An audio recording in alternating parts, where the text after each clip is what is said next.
بسم الله الرحمن الرحيم.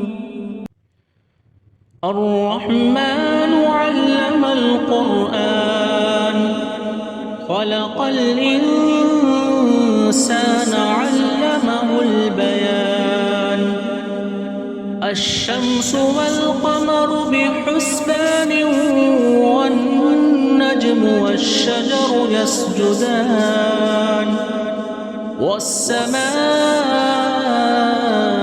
رفعها ووضع الميزان، ألا تطغوا في الميزان وأقيموا الوزن بالقسط ولا تخسروا الميزان. والأرض وضعها للأنام، فيها فاكهة والنخل ذات الأكمام، والحب ذو العصف والريحان. فبأي آلاء ربكما تكذبان؟ خلق الإنسان من صلصال كالفخار، وخلق الجن من مارج من نار. فبأي آلاء ربكما تكذبان؟ رب المشرقين ورب المغربين، فبأي آلاء ربكما تكذبان؟ مرج البحرين يلتقيان، بينهما برزخ لا يبغيان. فبأي آلاء ربكما تكذبان؟ يخرج منهما اللؤلؤ والمرجان. فبأي آلاء ربكما تكذبان؟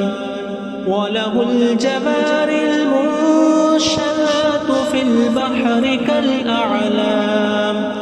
فبأي آلاء ربكما تكذبان؟ كل من عليها فان، ويبقى وجه ربك ذو الجلال والإكرام.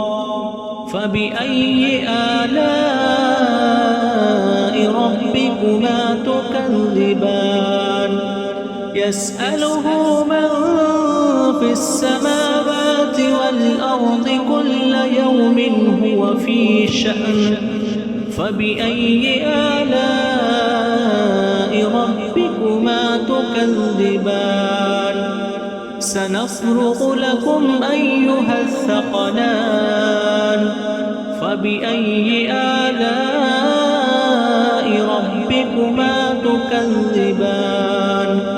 يا معشر الجن والإنس إن استطعتم أن تنفذوا من أقطار السماوات والأرض فانفذوا، لا تنفذون إلا بسلطان.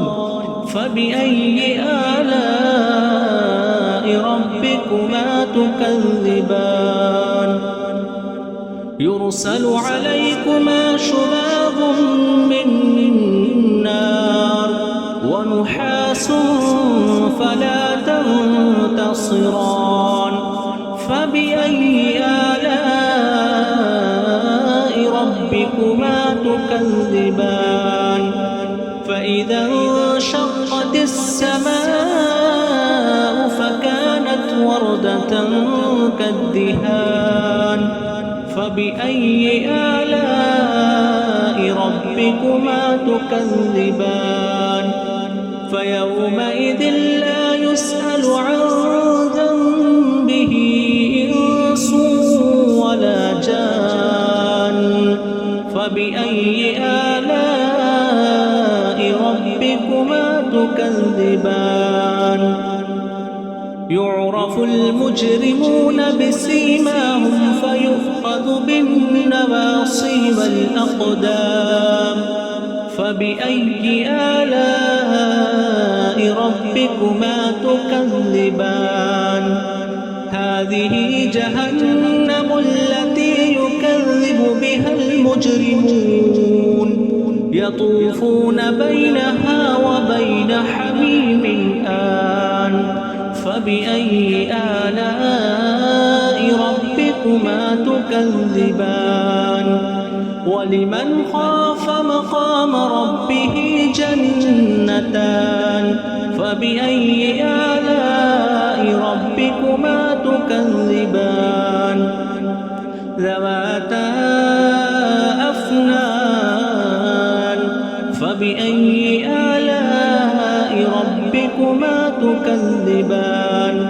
فيهما عينان تجريان فبأي آلاء ربكما تكذبان فيهما من كل فاكهة زوجان فبأي آلاء ربكما تكذبان متكئين على فرش بطائنها من استبرق وجنى الجنتين دان فبأي آلاء ربكما تكذبان فيهن قاصرات الطرف لم يطمثهن إنس قبلهم ولا جان فبأي آلاء ربكما تكذبان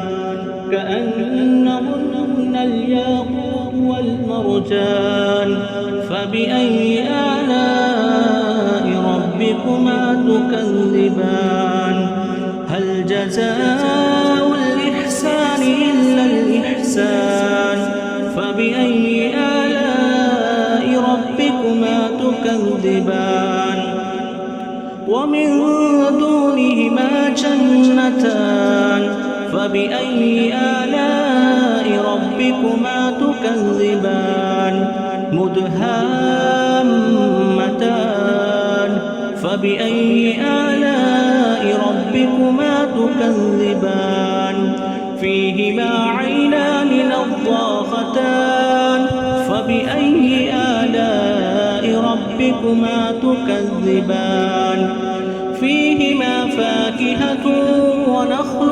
ورمان فبأي آلاء ربكما تكذبان فيهن خيرات حسان فبأي آلاء ربكما تكذبان حور مقصورات في الخيام فبأي آلاء ربكما تكذبان لم يطمثهن إنس قبلهم ولا جان فبأي آلاء ربكما تكذبان متكئين على رفرف خضر وعبقري حسان فبأي آلاء ربكما تكذبان تبارك اسم ربك